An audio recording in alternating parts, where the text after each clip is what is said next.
एक बार गौतम बुद्ध एक शहर में प्रवास कर रहे थे। उनके साथ कुछ शिष्य भी थे। एक दिन उनके शिष्य शहर में घूमने के लिए निकले। वे शहर में घूम ही रहे थे कि तभी शहर के कुछ लोगों ने उन्हें अपशब्द कहे। उनके बुरे शब्दों को सुनकर शिष्यों को बहुत बुरा लगा और वे वापस लौट गए।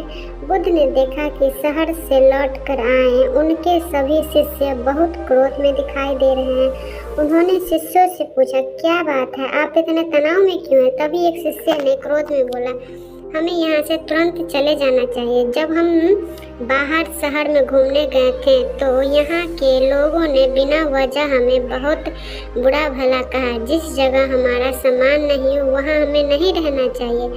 तो इस पर बुद्ध ने कहा, क्या किसी और जगह तुम अच्छे व्यवहार की अपेक्षा करते हो? दूसरे शिष्य ने कहा, इस शहर से तो अच्छे लोग ही होंगे। तब गौतम बुद्ध बोले, किसी जगह को सिर्फ इसलिए छोड़ देना ठीक नहीं है कि वहाँ के लोग बुरा व्यवहार करते हैं।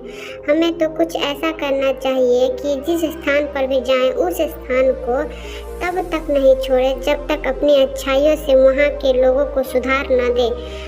अब हम जिस भी स्थान पर जाएं वहाँ के लोगों का कुछ न कुछ भला करके ही वापस लौटे। बुद्ध ने कहा, जिस प्रकार युद्ध में बढ़ता हुआ हाथी चारों तरफ के तीर सहते हुए भी आगे बढ़ता जाता है, ठीक उसी तरह उत्तम व्यक्ति भी दूसरों के अपशब्दों को सहते हुए अच्छे कार्यों करता रहता है। खुद को वश में करने वाले प्राणी से उत्तम और कोई नहीं हो सकता है। इस कहानी से हमें यह शिक्षा मिलती है कि बुद्ध की बात शिष्यों को अच्छी तरीके से समझ में आ गई और उन्होंने वहां से जाने का इरादा बदल दिया।